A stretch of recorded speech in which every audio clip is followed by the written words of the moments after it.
Assalamu алейкум, урматтуу телекөрүүчүлөр. Эфирде мисал үчүн программасы жана аны мен Өмүрзак Азимкулов алып барам. Бүгүнкү биздин темабыз кыргыз медицинасынын мүмкүнчүлүгү чектелүүбү деген суроонун тегерегинде сөз кылабыз. Ал үчүн биздин бүгүнкү программанын коногу болуп келген агайыбыз менен тааныштырып өтөлү. Калбай Койчиев, медицина илимдеринин кандидаты, доцент.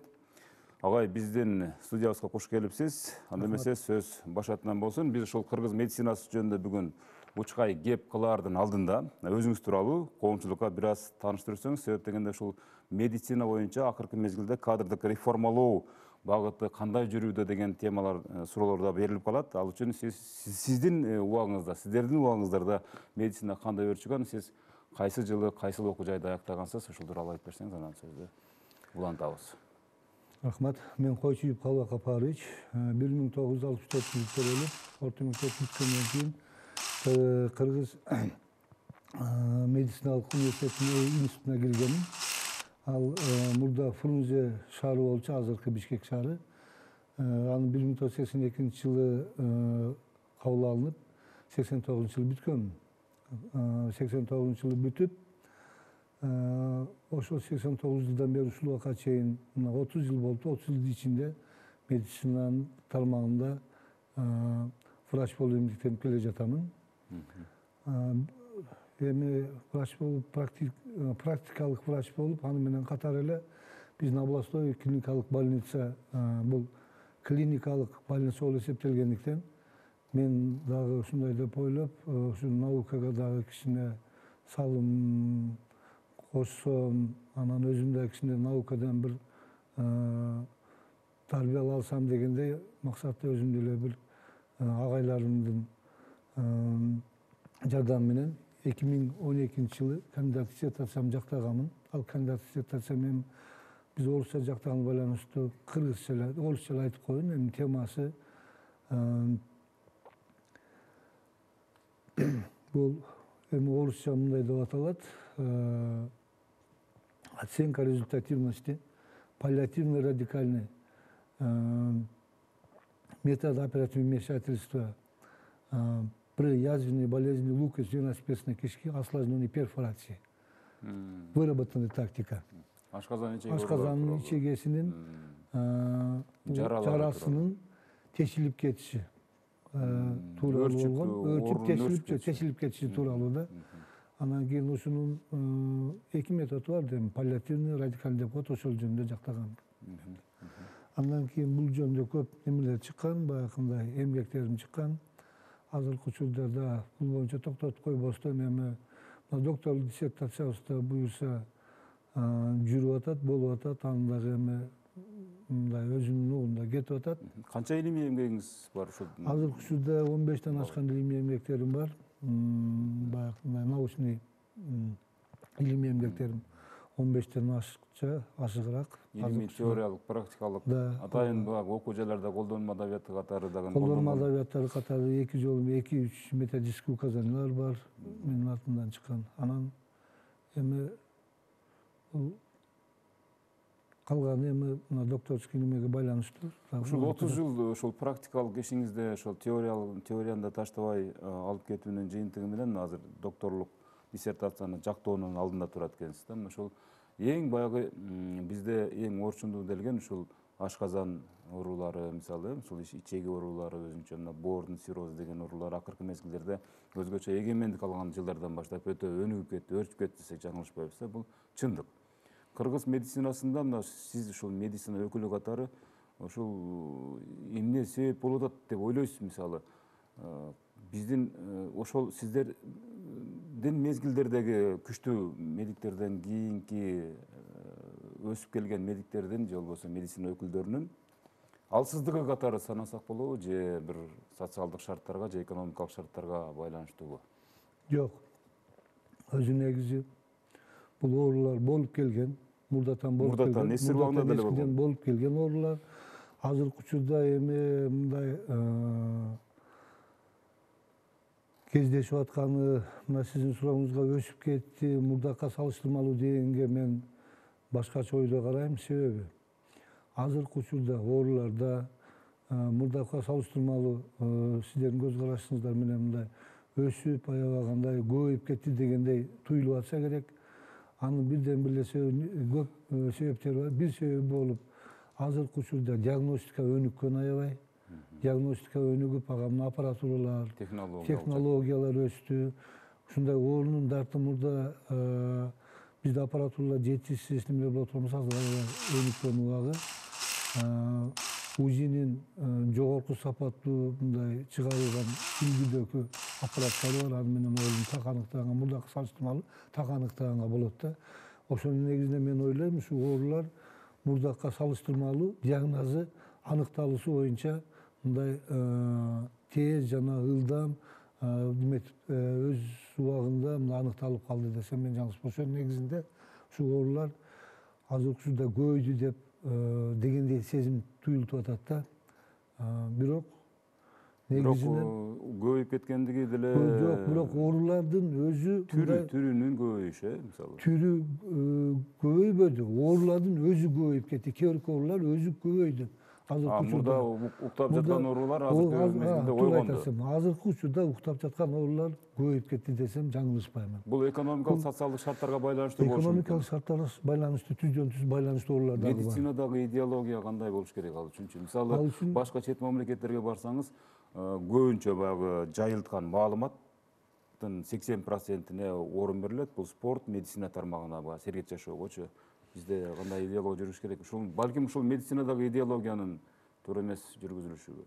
Медицина идеология туура эле алып барылып атат, бирок кээ бирки мына экономикалык шартка байланыштуу оорулардын күчөп кеткен немелери кездешип атат да бизде, оорулардын күчөп кеткени. Анан эми да сергек жашоо дейт. Сергек жашоо мурда Союз убагында мындан күчтүүрөөк болгон. Сергек жашоо Союз убагында себеби ар мына мекемелерде, чоң мекемелерде, немелерде алардын өзүнүн убакыт сааты болгон. Саат 8-де жумушка кире турган болсо, 11-де чыгып келип зарядкаларды жасап, радио аркылуу, немелер аркылуу. Анан кийин эми ушундай спортторго ушундай көбүрөөк көңүл бурулуп, мекемелерде ушундай, анан тамак аштарды да бергенде ушундай неметип беришкен ар мекеме немелер. Азыркы эми Союз бузулуп, биз эгемендүүлүк алгандан бери, конечно, алардын бир дагы калбады, жоголду. Анан ар бир жаран, ар бир неме өзүнүн алдынча немеси менен болуп калды да. Анан чоң ишканаларда деле эми мына ушу сергек жашоого мындай көңүл анча бурулбай калды десем болот да, сергек жашоого. Анан эми ар ким индивидуально, мындай жекече өзүнүн немесин карап калыш. Балким ошол жанагы ынтымактоостук иретиндеги роликтер сыяктуу ушундай маалыматтарды коомчулук арасында көп таркатсак, балким калктын саламаттыгына ушул дагы бир оң таасирин тийгизеби деген ой келет да. Эми сизге илимпоз катары суроо бергим келет да. Мына өзүңүздүн ушул 30 жылдык теориялык, практикалык чыгармачылык ишиңизде, ушул биздин тил менен айткандачы, сиз ушул адис катары кыргыз коомчулугуна же жалпы эле ушул кыргыз медицинасына кандай салым кошо алдыңыз? Илимпоз катары. Ошону айтып берсеңиз. Мен илимпоз катары деп мындай илимдин эми эле жаңы эле баштап аткан адам катары айтайын, потому что эми мен азыр негизинен илимдин кандидатымын. Эми илимге мына мындай жүрүп атам десем жаңылышпайм, себеби бул илим, бул илимпоз болуш өтө кыйын. Анын үстүнөн эми мен өзүмдүн бир эле мындай ушул алган өзүмдүн мындай алдыма койгон бир ушул ашказан оорусу боюнча гана чындыгында мына илимге мындай салымымды кичинек болсо дагы эми аракет кылып атам, кошуп неметкенге. Өзүмдүн статьяларым бар, жаңы ыкмалардын мындай көрсөтмөлөрү бар, ага чыккан. Аны эми бул таркаган биздин библиотекаларга. Аны эми окуп аткандар колдонуп атышкандыр. Аны бирок практикалык жактан действительно эми элге кызмат кылып, мындай көрсөтүп келаткан эмебиз мына 30 жылдын тегерегинде болуп атат. Ушунда эми ушул 30 жылдын ичинде кошкон салым болсо керек деп ойлойм мен. Эми как мындай хирург катары ушул областыбыздын жарандарына берген жардамым болуп атса керек эми 30 жылдан бери. Ал убакта көп мындай Öte көп баягындай операциялар болду. Эми анын саны көп. Эмче азыр мен айта албайм толук сандарын. Ошо областыбызда бир эле биздин областыбыз болбостон, ушу негизи Жалал Абад, Баткен областтарында дагы оорулар келет да биздин областтык ооруканабызга ошолорго жардамыбызды, конечно, берип келе жатабыз.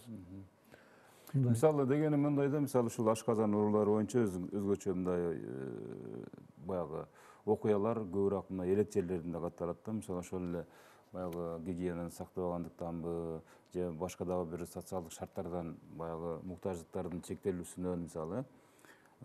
Сиздер ушул сиз адис катары мисалы сизден кийинки же жалпы коомчулукка эмне деген мисалы ушу талим тарбияларды бересиз да, ушул медицина өкүлү катарычы мисалы ашказан оорулары бүгүнкү күндө Кыргызстанда салыштырмалуу өсүп атабы же азайып атабы деген сөз да болчу. Азыркы учурда Кандай иштер жүргүзүп атасыздар мисалычы? ашказан оорулары азыркы учурда салыштырмалуу, мурдакка салыштырмалуу, конечно, өсүү өнүгүүсү баягы өсүүсү жогорулауда да. Себеби буга көп шарттар таасир этет экен. Биринчиден социалдык шарттардан. Ага ала турган болсок, эми тамактануу, туура эмес тамактануу, андан кийин эми сиз мына айттыңыз айыл бергесинде деп. Конечно, айыл бергесинде баягы тамактануунун, анан кийин тамак азыктарынын мындай кандай десем эми колдонуусу мындай биз айткан эмедей болбойт экен. Анан дагы дарылоо учурунда мына ушул немелерде биздин дарыгерлерибиз тарабынан деле азыр программалар өзгөрүп неметип атышат. Ошо программалар алганда программа жетишсиз болуп калып атат ушул дарылоого немеге. Ошондуктан мен ойлойм бул оорулар чындыгында күчөп атат азыр, оорулардын өсүшү байкалууда, оорулардынчы. Анан биз алардын эми мындай оорулардын азайышы үчүн лекцияларды окуйбуз, мындай сан бюллетендерди чыгарабыз, барып жерлерде айтабыз аларга, доктурларыбыз ушундай бизден отчет жасап турабыз, ошондой айтып турабыз. Но эми көп шартка байланыштуу бул эми негизинен толук баягындай жыйынтыгын бербейт экен. Себеби бул көп немеден зависит эткен ушул. Ушул багытта мисалы көпчүлүк азыр биздин азыр мына шаар медиасынын кичине баягы ишмердүүлүгүн моюнга алыш керек, баягы тазалап, баягы көчөдөгү ашканаларга чейин алып, мисалы ушуга чейин аракеттерди көрүп атпайбы? Мисалы ушул эле баягы көчөдөгү кафе, ресторандар менен сиздердин эле баягы анча-мынча баягы маалымат иретинде айткан аракетиңиздер болушу мүмкүн. Бул сан эпидемиологиялык станция менен, борбор менен атайын кызматташасыздар да мисалы туурабы. Азыркы мезгилдердеги мына өзгөчө мына күндүн ысык мезгили. Ушул сиз ушул ашказан ичеги оорулары тууралуу ушу элге бир маалымат берсеңиз, эми баягы биз ушинтип теле аркылуу элдерге маалымат берип, ушул атайын ушул медицина тармагынын өкүлдөрүн чакырып атабыз. Бул дагы өзүнчө бир суроо болуп калсын. Буга сиз кандай дейт элеңиз? Өзгөчө мисалы обед убагында же болбосо түшкү тамактануу убагында баардык мекеме ишканалардын же болбосо шаардыктар ушул ашканалардан тамактанышат да.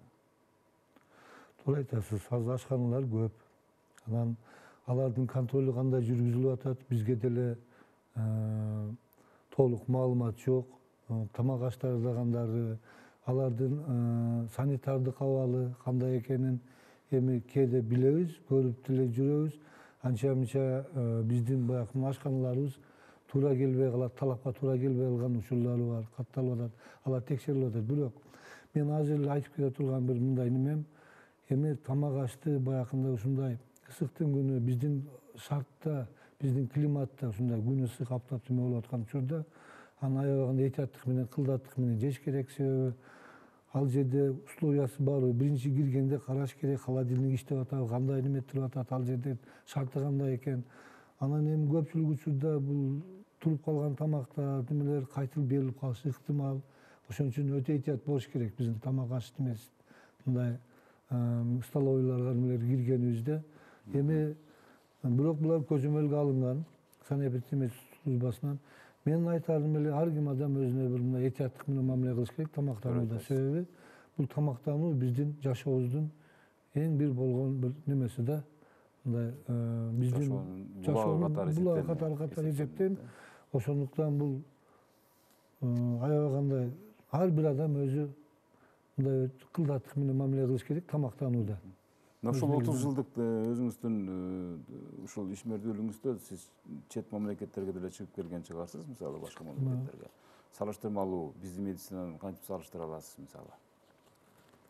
Кадрдык жактан кандай, технологиялык жактан кандай, жана башка. Эми биздин медицина мына мурдакы Союз убагындагы салыштырмалуу, конечно, бир топ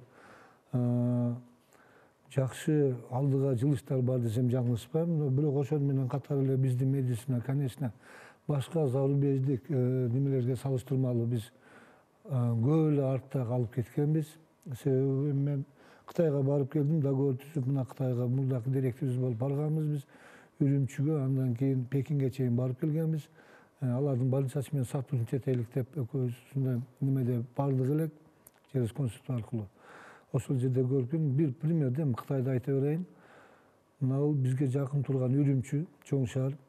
Ал жерде медицинасы аябай өнүккөн. Эми бир эле Үрүмчүдө эмес, Кытайда ошондой өнүккөн экен медицина. Бизге салыштырмалуу ал жерде технологиясы аябай жогору турат. Андан тышкары адамдары аң сезими, медицинага болгон көз карашы совсем башкача.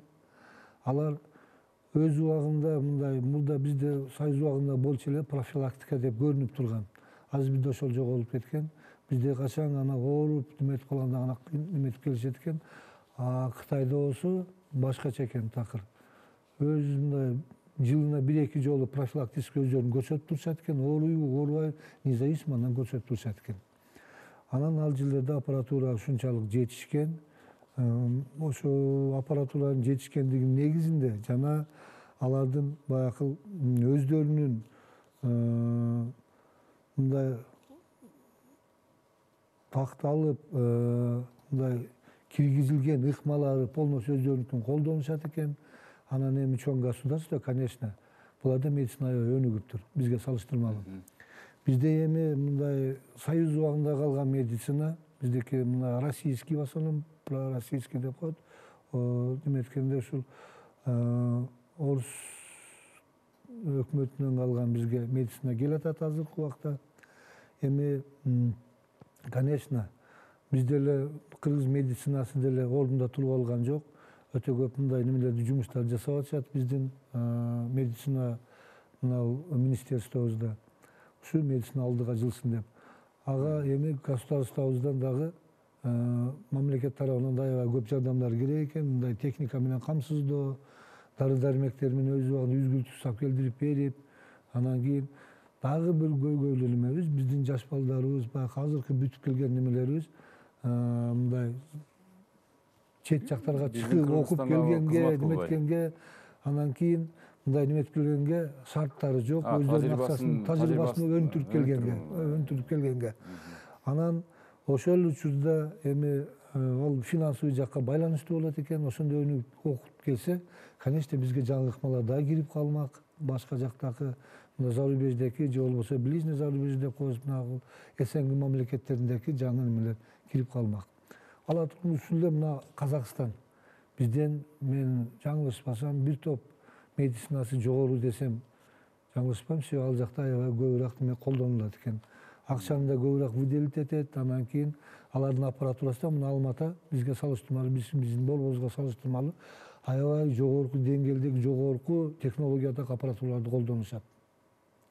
Эми ал бирок биздин кадрларыбыз аябай кандай тас тыккан кадрларыбыз көп биздин медицинада. Ошо аппаратуранын эле бир гана ошол техникалык немесинен кичине аксайбыз. Ошол болгондо биздин кадрларыбыз аябай кандай дүйнөлүк деңгээлде чыган кадрларыбыз бар биздинчи. Ошону өнүктүрүп кеткенге ушул эми ушул окшоң шарттарды баардыгы мындай болуп бизге неме болсо, конечно, медицина колдонсо, кыргыз медицинасы өнүгөт, алдыга жылат. Кадрдык жактан маселе жок. Кадрдык жактан маселе жок. Мисалы Өзбек Республикасында же болбосо коңшу мамлекеттерде, мына Казакстан, Тажикстан сыяктуу мамлекеттердин телеканалдары деле бизден көрсөтөт, биздики деле алардан көрсөтөт дегендей да. Мисалы ошол телеканалдардан мамлекеттик берүүлөрдөн көрүп калабыз. Бир дагы бизге окшогон оорулардын ушундай оору менен жабыркап атат, жардам деп жардам сураган, кайрылган адамдарды көрүү таптакыр мүмкүн эмес да. Биз ушул акыркы мезгилдерде ушул ооруларды эфирге коюп, же болбосо телеге берип, коомчулуктан жардам суроону эми тооба кылдык, адатка айландырып алдык да. Бул дагы өзүнчө бир кайсы бир идеологияга, биздин коомго терс таасирин тийгизет деген ойдосузбу? Туура айтасыз, жакшы суроо болду. Себеби бул акыркы убактарда телерадиолордон, телеберүүлөрдөн, рекламалардан баардыгында ушундай кайрылсаңыздар, биздин адрес ушундай, жардам бериңиздер, ооруп атат, мынча акча керек деген эмне көп кездешет, туура. Эми биздин медицинабыз өзү негизи өтө мындай, бул бир эле бизде эмес, мындай неме баардык элдин эсенгил немесинде болуп атат, эсенгил немесинде келе атат, потому что бул оорулардын кээ бирки операциялары, конечно, биздин немеде болбогон операциялар болот экен. Биздин кыргыз медицинасында, например, пересадка деген, же болбосо ушундай чоң операциялардын немеси бизде болбой калганда, ошол адамдарыбыз чыгып ушундай жардам сураган учурлары болуп атат, кездешип эле келатат көп андай. Себеби акча маселесине келип такалат экен баардыгы. Анан биздин медицинага келгенде деле ошол аппаратурабыз жок. Бир операция жасайт десек, экинчибиз немебиз жок. Анан биз негизинен ошол окшогон ооруларды азыр алдоо Индияга чейин, аркасы немеге чейин направление берип атабыз. Бул эми баягы биздеки технологиянын жоктугунан жана немесинен. Бирок кадрларыбыз даяр болуп калган. Көп кадрларыбыз бар. Ошол операцияларды жасаганга болот, шартыбыз жок да. Ошону дейм да, мисалы ушул сиздердин министрлик ушул иштер боюнча атайын шугулданса деген бир пикир келет да, суроо жаралат да. Анткени себеби мисалы ар кандай кайрымдуулук фонддору тарабынан ошолорго деле ыраазычылык билдиребиз эфир аркылуу, албетте жардам сурагандарга жардам берип атат. Бирок атайын министрлик тарабынан ушундай атайын бөлүм сыяктуу же ушул боюнча уюштуруучу адистер топтолуп, ошол сиздерге барганда маалым болот да, оорунун ар кандай түрлөрү туурабы, ушул боор оору, өт оору, бөйрөк оору сыяктуу жана башка. Ушул боюнча аракеттенген адистер өздөрү эле ушул чет мамлекеттерден донорлор менен сүйлөшүп иш кылса болобу деген ойда. Эми мен, конечно, могу организация тарабында азыраак болду. Өзү негизи практика тарабында иштеп келгем да. Организациямда зам главврач по хирургической части иштегениме бир 5-6 жыл болуп атат азыр. Областтык ооруканада.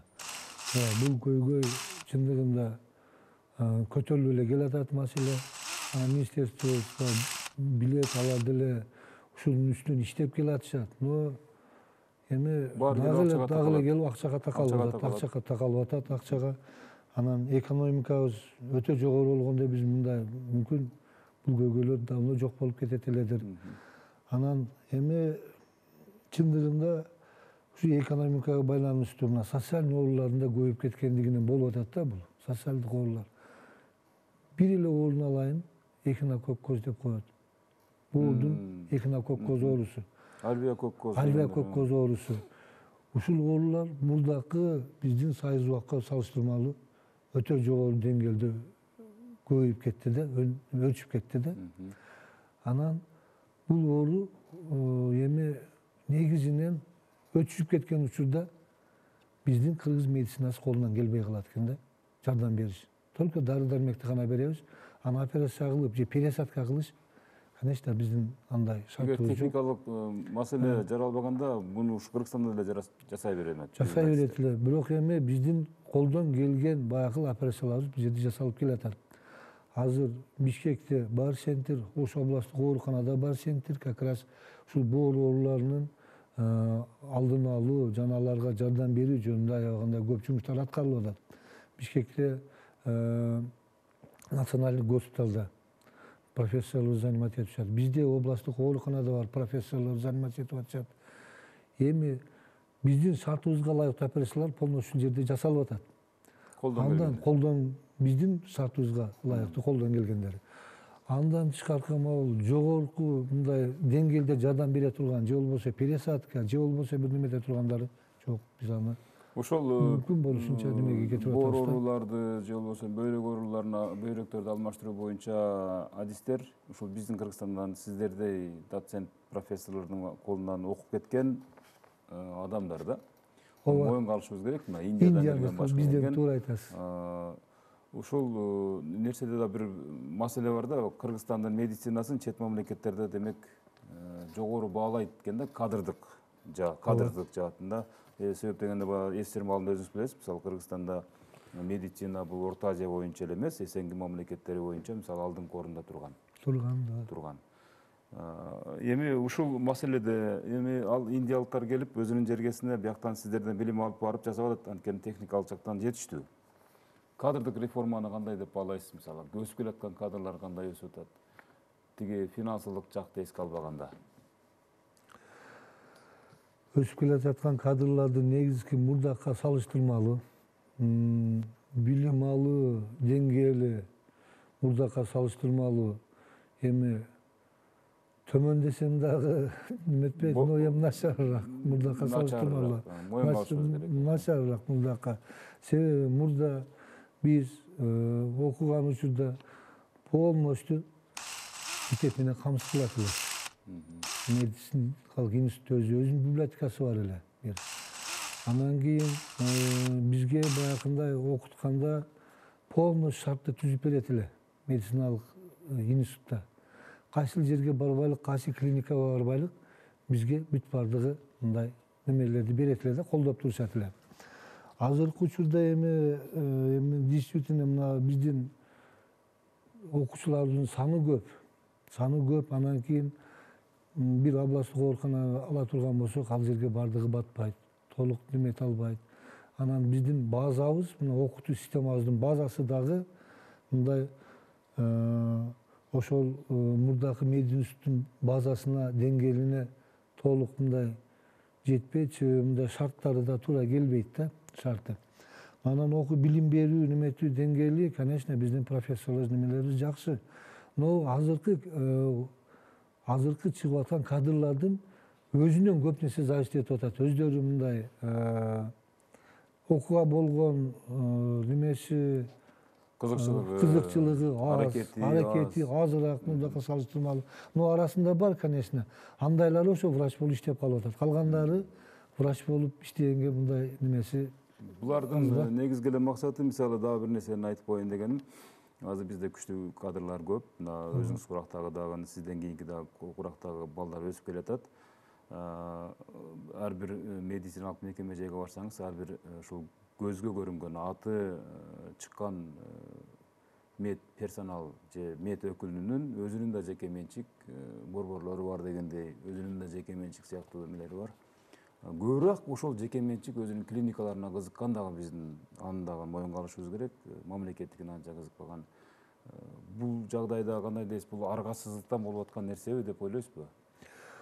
Менимче бул аргасыздыктан болуп аткан нерседир, себеби дагы эле келип баягы акча маселесине такалат. Биздин врачтардын, медиктердин алган айлыктары чындыгында салыштырмалуу келгенде башкага. Сиз канча айлык аласыз мисалы? Мен ушу кандидат медицинских наук, доцент, хирург высшей категории 30 жыл стажым менен бир ставкам 9500 сом айлык алам. 9500 сом. Мен калган өзүңүз мындай карап көрсөңүз болот. Анан ага кошумча дагы бир 0,25 неме деп анан да 12 миң жеткизесиз. Менин ошо 12 миң 13 миң айлык. Ушул эле нерсени чет мамлекеттеги сиздин кесиптешиңиз менен салыштырып көрдүңүзбү? Алар канча алат? Сиздин кесибиңиздеги? Менин кесибимдегилер аябай. Мисалы Казакстан. Казакстанда деле жогору турат экен. Эми начинающий хирург менен сүйлөшүп көп жолу барабыз. Биз конференцияларга Казакстанга сүйлөшпөгөн деле айтып калышат. Эми начинающий хирург где-то $250-300 ар айлык алат экен да. Ал деген бир 20 миң тегере болсо керек. Сизде тажрыйба бар. Бизде тажрыйбасы барлар, алар где-то бир Казакстандын өзүндө Алматада бир $600-700 айлык алышат. $1000 деп кое берели. $1000 десек болсо керек, профессор кошумчалар. А профессорлор, конечно, профессор, доценттери $1000 барат. Клиникада немеде иштегендеричи. Сиздин айлыгыңыз сураганда сиз бир $900 деп айтып кое бересиз. Биздин айлыгыбыз жакшы эле деп коебуз. Жакшы эле деп коесуз, эми жакшы эле дейсиз, ачык айта албайбыз. Болбойт айтып айткан эми. Эми негизи өлкөбүздө тынчтык болсун. Сизге келип ушул жарым саат бою бизге жакшынакай өзүңүздүн коомчулукта сергек жашоо, ден соолук, саламаттык туурасында пикир, маек куруп бергениңиз үчүн ыраазычылык билдиребиз. Кезектеги программадан кийинки аптадан жолукканча сак туруңуздар.